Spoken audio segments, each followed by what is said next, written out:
Retro Rewind, the 3DO interactive multiplayer. Welcome to Retro Rewind, the show that plugs you back into the pixels, polygons, and personalities that shaped the world of gaming.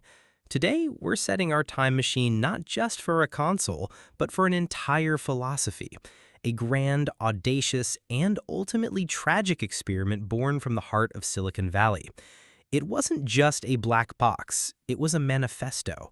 It wasn't just a game machine. It was pitched as the future of your living room, a universal standard for a new digital age. It was backed by titans of industry, designed by legends, and launched with the kind of messianic hype that promised a multimedia revolution. Yet, it arrived with a price tag that induced sticker shock and a library that became a punchline. This is the story of a machine that was simultaneously ahead of its time and hopelessly out of touch. A noble failure that, in its spectacular collapse, taught the entire industry a lesson it would never forget. Today, we rewind to the era of the 3DO interactive multiplayer. Introduction: the Multimedia Messiah. To understand the arrival of the 3DO, you have to understand the world it was born into. The early 1990s was a time of seismic change. The 16-bit console war between the Sega Genesis and the Super Nintendo was raging at its peak, a cultural conflict fought on playgrounds and in living rooms across the globe.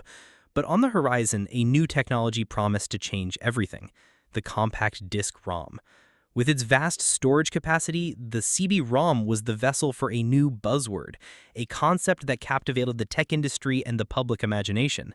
It was multimedia, a vague but potent promise of a future where games, movies, and information would converge into a singular, interactive experience. Into this fever pitch of technological optimism stepped a visionary, a man who had already reshaped the video game landscape once and was now determined to do it again. His name was Trip Hawkins. As the founder of Electronic Arts, he had built an empire by treating game developers not as hired hands, but as software artists. He was a Silicon Valley renegade who had stared down the industry's gatekeepers and won. Now he saw a new frontier. He saw the restrictive, high-royalty business models of Nintendo and Sega not as a system to be tolerated, but as a problem to be solved on a global scale. His solution was not just another console. It was a new standard, a universal platform he called the 3DO interactive multiplayer. It was a machine conceived to be the VHS of gaming, a licensed specification that any hardware manufacturer could build, from Panasonic to Sanyo to Gold Star. It would be a machine for adults, a sophisticated entertainment hub that would move video games out of the bedroom and into the center of the living room, delivering not just games, but interactive movies, educational software, and a new world of digital content. It was a beautiful, utopian vision of an open ecosystem where developers would be free, hardware manufacturers would compete on quality, and consumers would be ushered into a new multimedia age.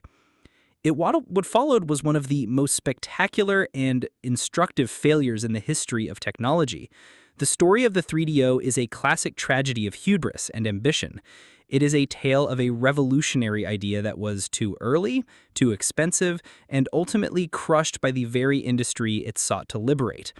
It was a dream of a different future for video games, a dream that crashed and burned on the unforgiving shores of market reality. Today, we rewind to the era of the 3DO interactive multiplayer. Chapter 1: The Software Artist's Manifesto. To truly grasp the radical philosophy that gave birth to the 3DO, one must first understand the man who conceived it. William Trip Hawkins was not a typical video game executive. His DNA was a unique blend of jock and geek, sportsman and strategist. A fan of complex, stratowatic football simulations as a teenager, he designed his own undergraduate major at Harvard University in strategy and applied game theory. His career was forged not in the arcades of Japan, but in the nascent, revolutionary culture of Silicon Valley in the late 1970s. In 1978, he joined a small but dynamic company with just a few dozen employees, Apple Computer. As director of strategy and marketing, he worked closely with founders like Steve Jobs, absorbing the company's ethos of innovation, cultural disruption, and the importance of building a brand around a technological vision. It was at Apple that Hawkins helped formalize a written corporate culture, an experience that taught him the power of a unified, mission-driven identity. But he had a long-term plan. As early as 1975, he had calculated that it would take 7 years for home computers to reach a point of market saturation that could sustain a professional game company. By 1982, his prediction had come true, and he left Apple to found Electronic Arts with a personal investment of $200,000. His vision for EA was unlike any other publisher at the time. He saw software development not as a technical process, but as a creative one. He believed that the people who made games were not just programmers, they were software artists. This was more than just a marketing slogan, it was the foundational principle of the company. EA's early marketing campaigns were revolutionary. They featured developers in moody, rock star-like poses in print ads, famously asking, "Can a computer make you cry?" The games themselves were packaged not in generic boxes, but in square sleeves modeled after vinyl record albums, with the creators' names and photos featured prominently on the back. This was a deliberate attempt to create a new Hollywood in Silicon Valley, elevating game designers to the status of directors and musicians. This philosophy also dictated the kinds of platforms EA would support. He was a staunch believer in the power of home computers like the Amiga, which he saw as sophisticated, open platforms for creative expression. He was openly disdainful of the closed, proprietary console ecosystems of Nintendo and Atari, which he viewed as toy-like systems with restrictive licensing policies that stifled creativity and gouged developers. This deeply ingrained belief that open platforms fostered innovation while closed platforms were exploitative would become the central driving force behind the creation of the 3DO. The Genesis Gambit, a formative rebellion. No single event more clearly illustrates Trip Hawkins' renegade spirit and his frustration with the console industry than the story of EA's entry into the Sega Genesis market.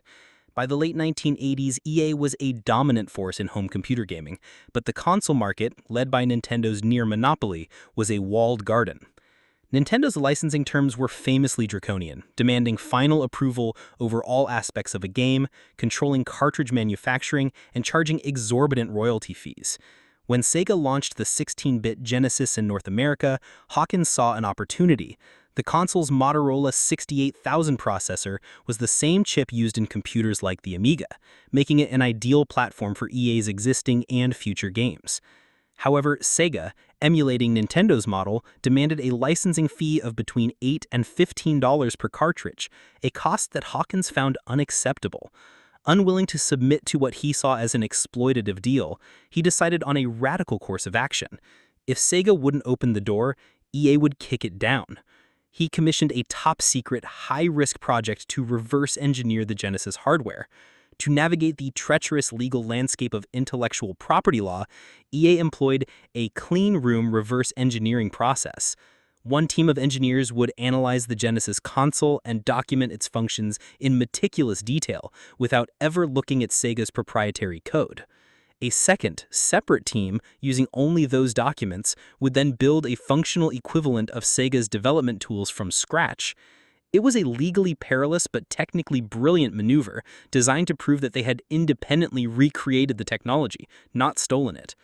Armed with their own proprietary development kit and the ability to manufacture their own Genesis cartridges without Sega's approval or involvement, Hawkins flew to Japan to meet with Sega's executives. At the 1990 Consumer Electronics Show, he laid his cards on the table. He revealed to Sega that EA had successfully bypassed their security and was prepared to release unlicensed games for the Genesis. Then he presented them with an ultimatum.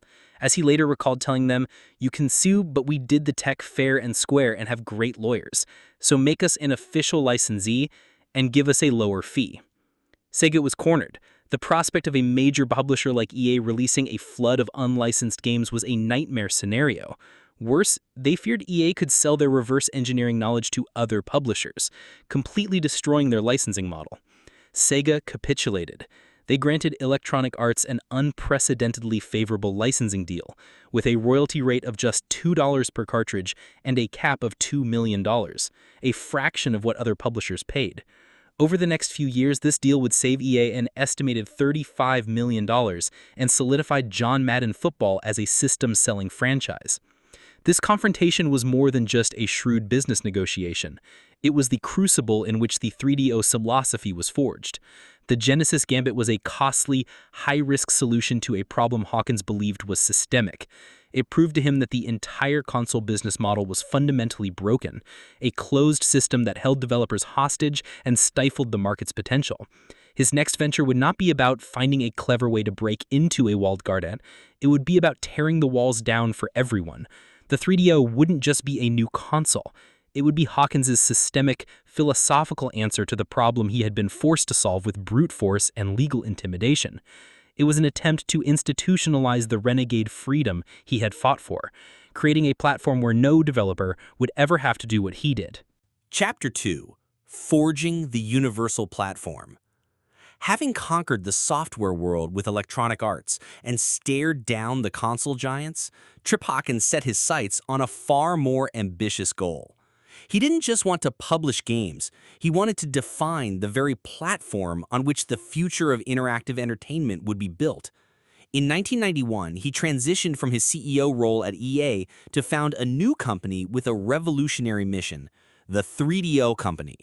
This new venture was the culmination of his years of frustration with the closed, proprietary nature of the console industry.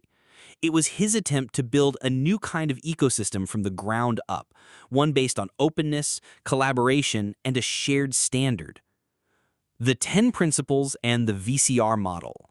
The intellectual foundation for this new venture was laid out in a 1991 newsletter article Hawkins wrote titled 10 Principles for Establishing the Mass Market for Interactive Media. In this manifesto, he argued that the video game industry, with its competing, incompatible formats and high licensing fees, was limiting its own potential. He pointed to the VCR as the ideal model, a single, universally adopted standard that had allowed the home video market to explode into a $14 billion industry, dwarfing the $2 billion generated by video games at the time. His vision was clear. The next generation of interactive entertainment required an industry-wide standard, a platform that, like the IBM PC, could be built by anyone and developed for by everyone. Quote, until we have an interactive media system that both meets consumers' needs and is an industry standard, that market will fall billions and billions of dollars short of its potential. This philosophy of an open, licensed platform became the central pillar of the 3DO Company. The business plan, which came to be known as the VCR model, was a radical departure from the established norms of the console industry. The 3DO Company would not manufacture a single piece of hardware. Instead, it would design a powerful set of technical specifications and license them to major consumer electronics companies. These partners, which ultimately included giants like Matsushita, Panasonic, Sanyo, and Goldstar, now LG, would then manufacture and sell their own branded versions of the 3DO console. The idea was to leverage the manufacturing might and global distribution channels of these established players to quickly achieve mass market penetration. For software developers, the deal was even more revolutionary. In a direct rebuke to the high-cost licensing models of Nintendo and Sega, the 3DO Company would charge a mere $3 royalty per disc sold. This incredibly low barrier to entry was designed to attract a flood of developers, fostering a vast and diverse library of software, which would in turn drive hardware sales. It was a mutually beneficial ecosystem where hardware manufacturers, software publishers, and the 3DO Company could all profit without the need for a single monopolistic gatekeeper. However, this visionary business model contained a fatal flaw, one that was baked into its very structure. The traditional console business operated on a razor and blades model. Sell the console, the razor, at a loss to build a large user base as quickly as possible, and then make a profit on the high-margin software royalties, the blades. By licensing out the hardware manufacturing, Hawkins gave up the ability to subsidize the cost of the console. Companies like Panasonic were not in the business of selling hardware at a loss. They needed to make a profit on every unit that left the factory. This meant that the retail price of the 3DO had to cover not only the cost of its advanced components, but also the manufacturer's profit margin. This single economic reality would lead directly to the 3DO's crippling $699 launch price, creating a paradox at the heart of the 3DO strategy. The developer-friendly royalty rate was designed to attract a wealth of software, but the consumer-hostile hardware price ensured that there would be almost no one to sell that software to. The model was built on a flawed premise, and it was doomed from the start. Assembling the dream team. To design the hardware for this new standard, Hawkins turned to two of the most respected engineers in the industry, Dave Needle and R.J. Michael. This duo was legendary, having been key architects of two of the most groundbreaking machines of the 1980s. They were instrumental in the creation of the Commodore Amiga, a multimedia computer so far ahead of its time that its capabilities wouldn't be matched by PCs for years. They had also co-invented the Atari Lynx, the world's first handheld console with a color LCD screen. Hawkins, a longtime acquaintance of the pair, knew that their design philosophy aligned perfectly with his vision. The story goes that the initial architecture for the 3DO was sketched out on a restaurant napkin, a concept that immediately resonated with Hawkins. Rather than building a new hardware team from scratch, he joined forces with Needle and Michael's new technology group to bring the 3DO to life. Their mandate was to create a powerful, forward-thinking machine that could serve as the foundation for the coming multimedia revolution. The result was an architecture that was both powerful and, in its own way, as unconventional as the business model it was designed to serve. Chapter 3. The Arsenal. A Tale of Cells and Processors. The hardware designed by Dave Needle and R.J. Michael was a reflection of their heritage and the multimedia ambitions of the 3DO platform. It was not a straightforward evolution of the 16-bit consoles, nor was it a direct precursor to the purely polygon-focused machines that would follow. Instead, it was a unique and powerful hybrid, an architecture built around a flexible 32-bit core and a pair of custom graphics processors that approached 3D rendering from a different philosophical standpoint than its eventual rivals. The heart of the machine. At the center of the 3DO was a 32-bit ARM60 RISC CPU running at 12.5 MHz.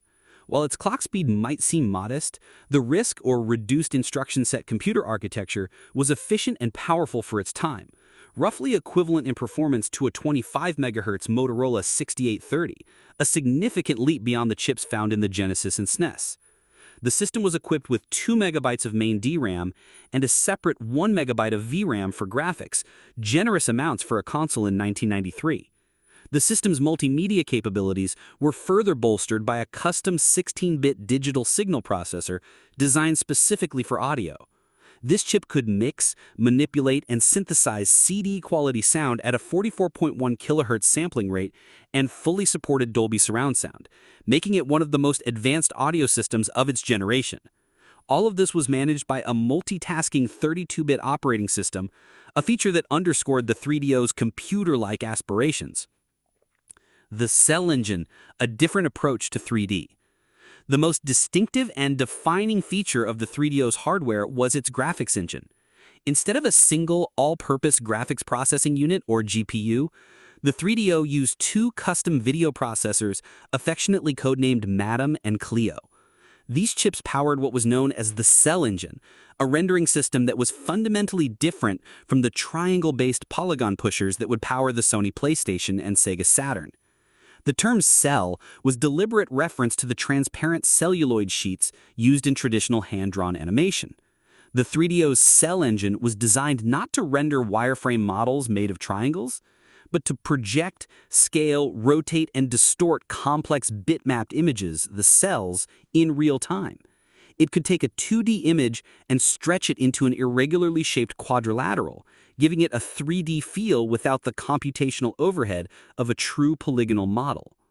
This architecture was a direct evolution of the sprite scaling hardware that Needle and Michael had pioneered with the Amiga and the Atari Lynx. It was exceptionally powerful for its time, capable of rendering 9 million pixels per second and handling advanced effects like transparency, translucency, and color shading with ease. This made the 3DO a powerhouse for handling full-motion video and complex, layered 2D-style graphics. However, this cell-based approach also had its limitations. While it could create impressive 3D-like effects, It was not a true polygonal engine in the modern sense. This created a unique visual identity for the 3DO games. Titles that played to the hardware's strengths, like the sprite-based combat of Road Rash or the pre-rendered backgrounds of Myst, looked stunning.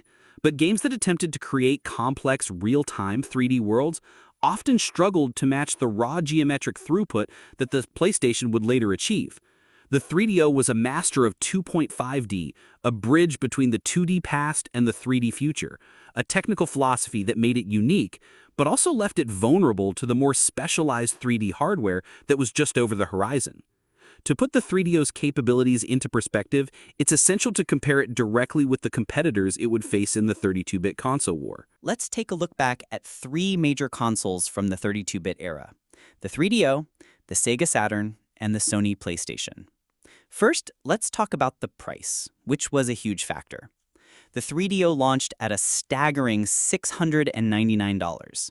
For comparison, the Sega Saturn came to market at $399, while the Sony PlayStation launched at an even more accessible $299. Now for the technology inside. All three consoles used the CD-ROM format and came with 2 megabytes of main RAM.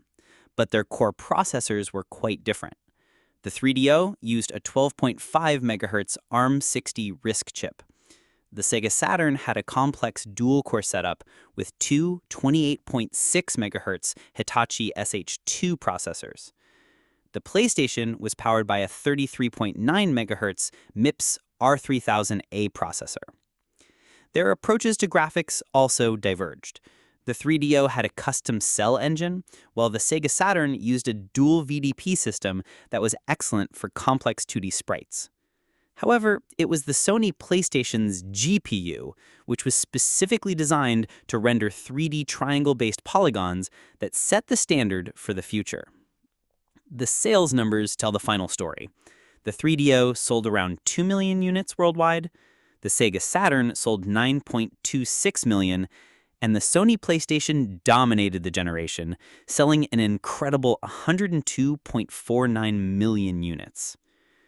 To sum it all up, while the 3DO was first to market with its 32-bit CD-based architecture, it entered the field at a price point that was double that of its eventual competitors.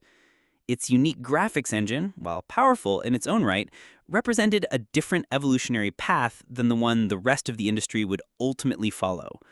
This combination of a high price and a non-standard technical architecture would prove to be a formidable challenge, one that would define the console's brief and turbulent life.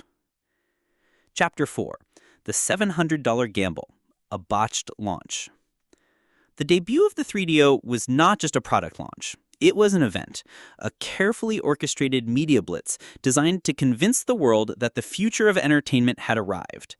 The hype began in earnest at the 1993 Consumer Electronics Show, CES, where a prototype of the machine wowed attendees with graphical capabilities that were unprecedented for a home console. The marketing campaign that followed was relentless, framing the 3DO not as a mere toy, but as a sophisticated multimedia device that would revolutionize the living room. The message was amplified by the mainstream press, culminating in the ultimate endorsement. Time magazine named the 3DO its 1994 Product of the Year, a stamp of approval that seemed to validate Hawkins' grand vision. The excitement was palpable. This was not just another game console. This was the next big thing, a piece of high-end technology from the heart of Silicon Valley. But when the first official model, the Panasonic Real 3DO Interactive Multiplayer, finally hit store shelves in North America on October 4th, 1993, the launch was, by almost every measure, a catastrophe. The first and most devastating blow was the price. The console debuted at a staggering $699.95. In 1993, this was an almost unimaginable price for a piece of home entertainment hardware, equivalent to over $1,400 in today's money. It was more than double the price of the existing 16-bit consoles and would later be more than twice the price of the Sony PlayStation. This immediately positioned the 3DO not as a mass-market device, but as a luxury item, an expensive curiosity for wealthy early adopters. The core gaming audience of teenagers and young adults was priced out of the market from day one. The second problem was availability. In a catastrophic failure of coordination, Panasonic had failed to manufacture enough consoles to meet even the modest demand of a niche launch. Most retail stores that were part of the launch received only 1 or 2 units, creating a frustrating and confusing experience for the few consumers who were willing to pay the exorbitant price. By mid-November, a month and a half after launch, only 30,000 units had been sold across the entire United States. The third and perhaps most critical failure was the software. A console is nothing without games, and the 3DO launched with a library of exactly one, the futuristic combat racer Crash and Burn. Key titles that had been promised for the launch window, such as Road Rash and Jurassic Park Interactive, were delayed for months.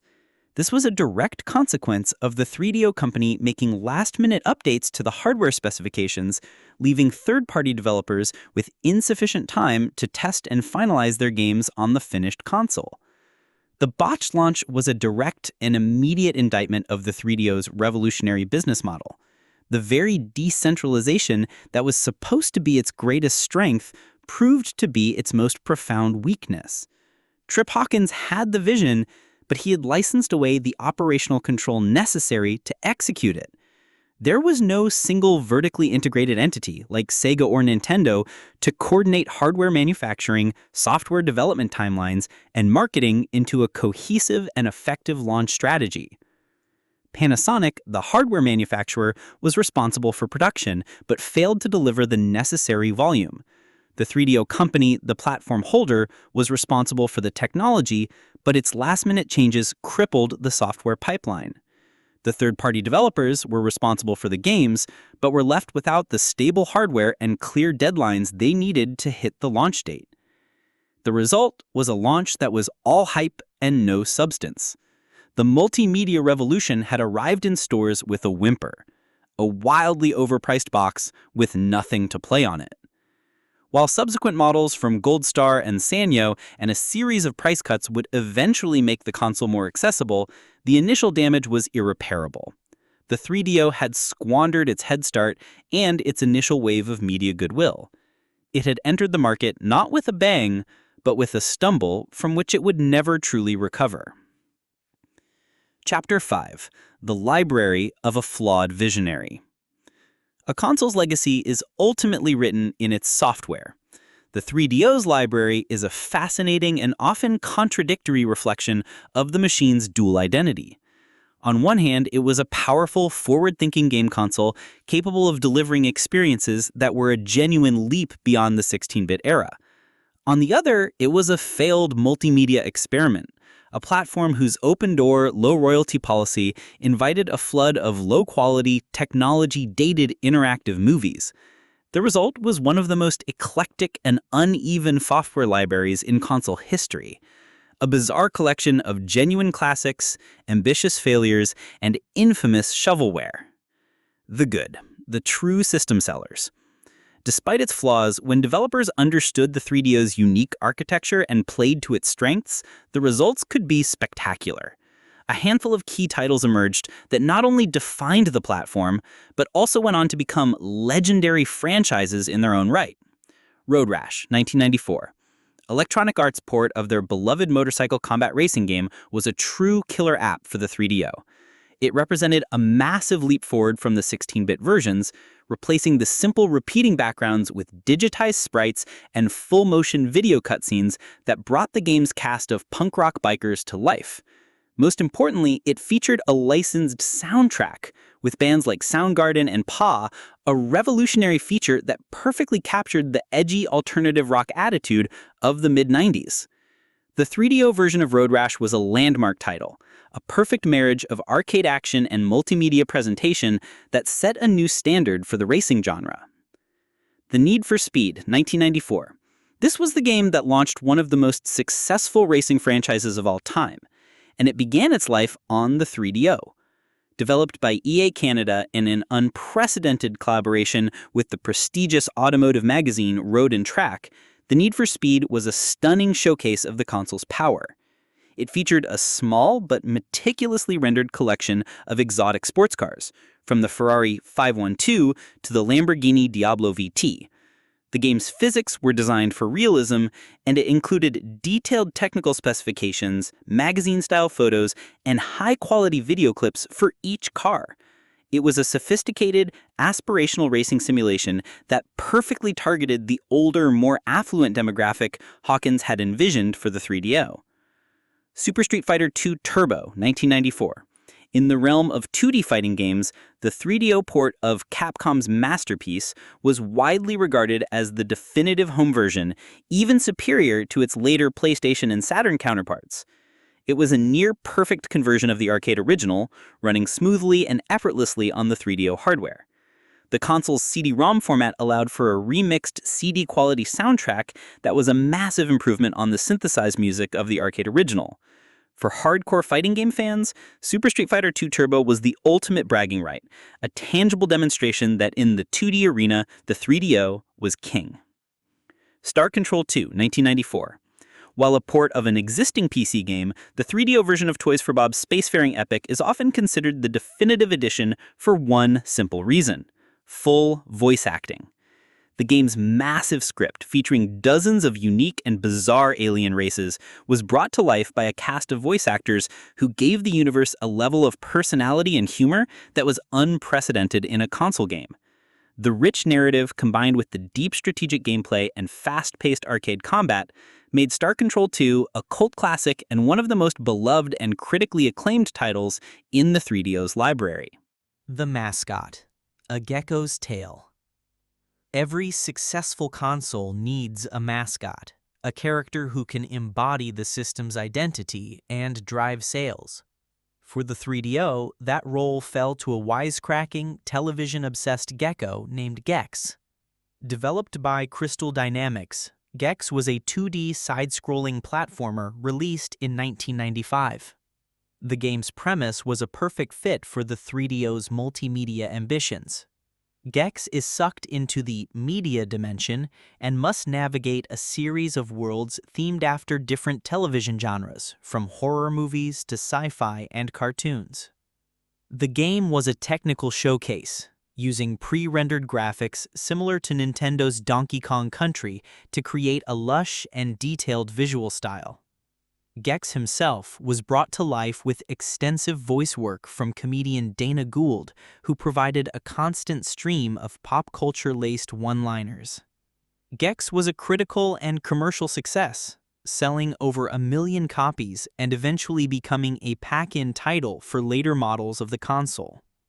He was the closest the 3DO ever came to having a true system-defining star, a character who captured the quirky, media-saturated spirit of the 90s.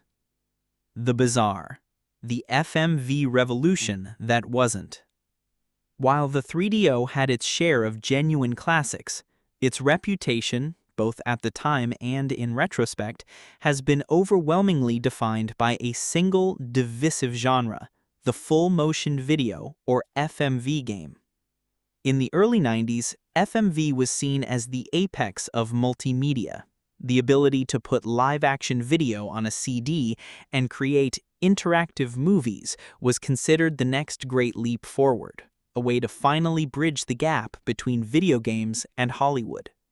The 3DO, with its powerful video processing capabilities, became the de facto home for this experimental and often derided genre.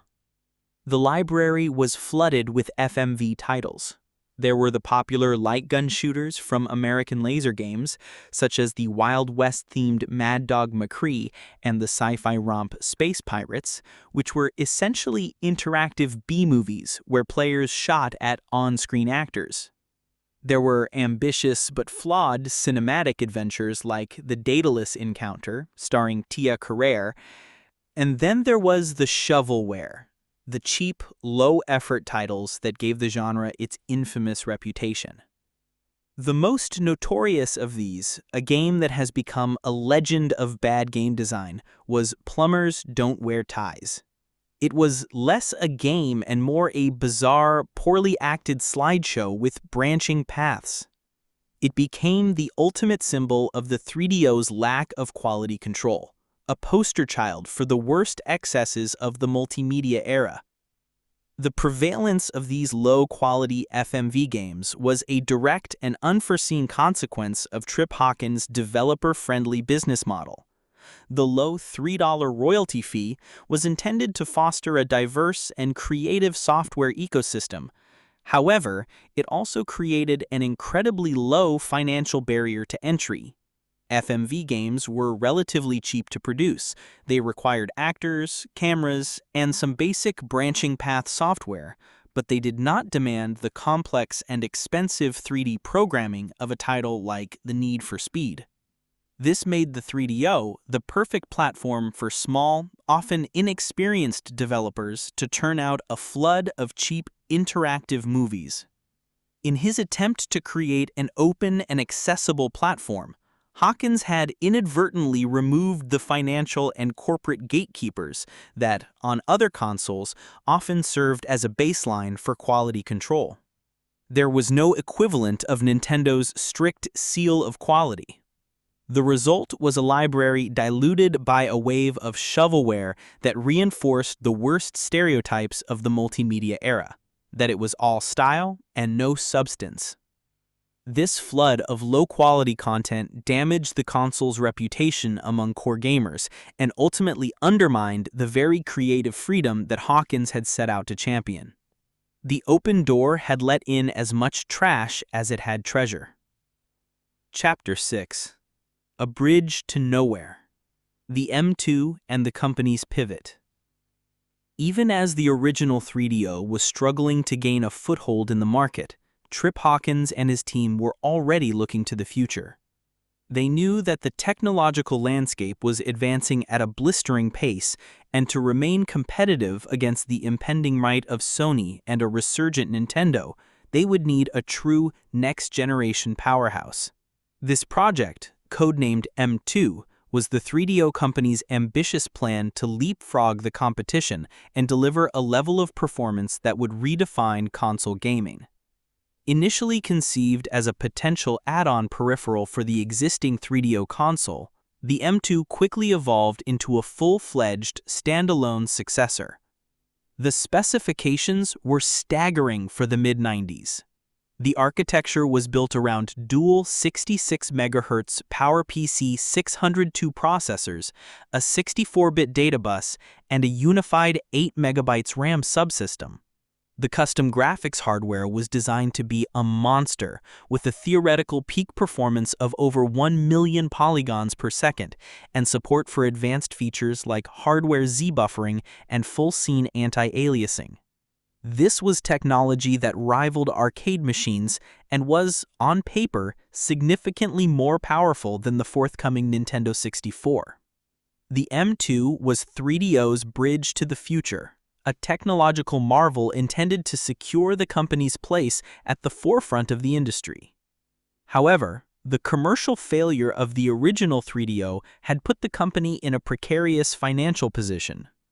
Developing and launching a new piece of cutting-edge hardware was an enormously expensive proposition, and it was a risk that the 3DO company, now a publicly traded entity struggling with losses, could no longer afford to take on its own.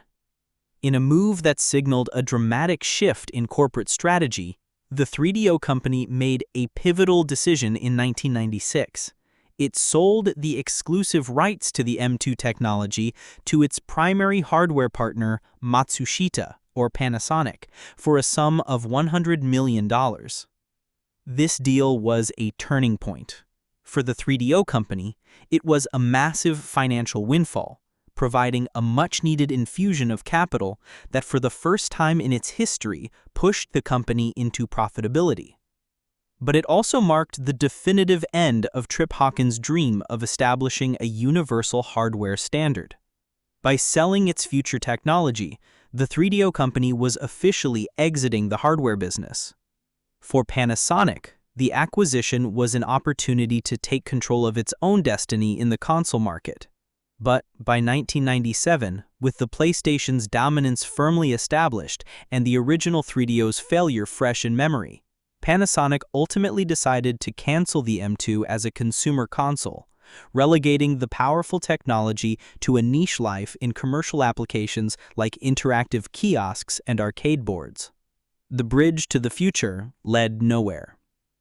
With the capital from the M2 sale, the 3DO company underwent a fundamental transformation. Hawkins pivoted the company away from hardware licensing and back to his roots, third-party software publishing. To build a new software empire, the company went on an acquisition spree, purchasing established development studios like New World Computing, the creators of the popular Might and Magic computer RPG series, and Cyclone Studios. Over the next several years, the 3DO company found a surprising second life as a multi-platform publisher. While many of its titles were critically panned, it achieved significant commercial success with two key franchises, the tactical strategy series Heroes of Might and Magic, and, most notably, the Army Men line of games. Featuring generic green plastic soldiers, the Army Men games were a massive hit, spawning numerous sequels and spin-offs on the PlayStation, Nintendo 64, and PC. This pivot was a profound and ironic conclusion to Trip Hawkins' grand experiment. His original vision for 3DO was a direct rebellion against the traditional third-party publisher model that he himself had perfected at Electronic Arts. He had set out to create an open, decentralized ecosystem to free developers from the constraints of a single platform holder. Yet, in the end, the failure of that hardware vision forced him to retreat to the safety of the very business model he had sought to transcend. The market had rendered its verdict. The renegade EA model of third-party publishing was a sustainable business. The utopian 3DO model of an open hardware standard was not. Chapter 7: The Echo of the Revolution, Legacy and Retrospective. The final chapter of the 3DO company was written not with a bang, but with the slow, inevitable decline that follows a series of strategic missteps. Despite the commercial success of the Army Men franchise, the company struggled to maintain profitability in the highly competitive software market of the late 1990s and early 2000s. After years of financial struggles, the 3DO company filed for Chapter 11 bankruptcy on May 28, 2003, bringing the story of Trip Hawkins' ambitious vision to a definitive close.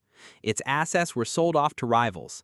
Ubisoft acquired the valuable Might and Magic intellectual property, while Take-Two Interactive purchased the rights to Army Men. The failure of the 3DO interactive multiplayer was not the result of a single flaw, but a cascade of interconnected problems. The most immediate and obvious was the prohibitive $699 launch price, a direct consequence of a revolutionary but fundamentally flawed business model that prevented the hardware from being sold at a subsidized cost. This was compounded by a botched launch that left the expensive new console with only a single game on store shelves, squandering its initial media hype and head start.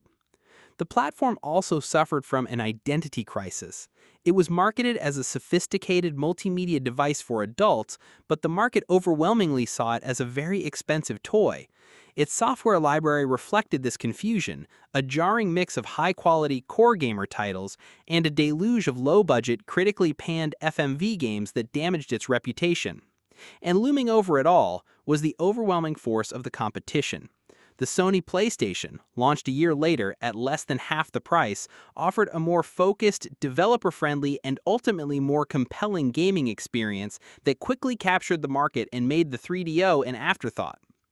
Yet, to dismiss the 3DO as merely a joke or a footnote is to miss its true, lasting impact. It's best remembered as a noble failure, a console whose ambitions far outstripped its execution, but whose ideas were profoundly influential. The 3DO was a prophet of the future of gaming. It correctly predicted that CD-ROMs, with their vast storage and CD-quality audio, would become the dominant media format, replacing expensive cartridges. It pioneered the concept of the console as an all-in-one entertainment center for the living room, a multimedia hub for more than just games, a vision that would later be fully realized by the PlayStation 2 with its built-in DVD player. Perhaps its most important legacy was the lesson its failure taught the entire industry. The 3DO's collapse was a stark and powerful demonstration of the vital importance of the razor and blades business model. It proved that in the console market, a low subsidized hardware price was essential to building the critical mass of users necessary to attract third-party developers and create a self-sustaining ecosystem. Every successful console launch that followed, from the PlayStation to the Xbox to the present day, has adhered to this fundamental economic principle, a lesson learned from the 3DO's expensive mistake. Today, the 3DO is remembered with a strange fondness by a dedicated cult following of retro gaming enthusiasts. They are drawn to its unique and quirky library of exclusive games, titles like Star Control 2, Gex, and A Mercenary, that offer experiences that can't be found anywhere else. They appreciate it as a fascinating historical artifact, a tangible piece of a pivotal and turbulent moment in gaming history. The 3DO interactive multiplayer did not start a multimedia revolution. It did not become the universal standard that Trip Hawkins envisioned. It was a dream of a different kind of future, a future of open platforms and creative freedom that the world was simply not ready or willing to buy. But its ghost haunts the industry. Every time a new console is launched, every time a company bets on a new business model, every time we debate the very nature of interactive entertainment, we hear a faint echo of the 3DO's grand, audacious, and ultimately failed ambition.